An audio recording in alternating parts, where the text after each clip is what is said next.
Assalomu alaykum, hurmatli yurtdoshlar.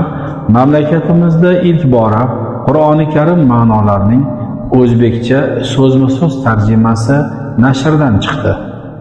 Qur'oni Karim ma'nolarining so'zma-so'z tarjimasi ikki asosiy qismga bo'lingan. Ular kitob hoshiyasida berilgan ma'nolar tarjimasi va Qur'oni Karimning satr ostida berilgan so'zma-so'z tarjimasidan iboratdir. Ushbu kitobni tayyorlashda Qur'oni Karim tafsiriga doir ko'plab asarlarga murojaat qilingan.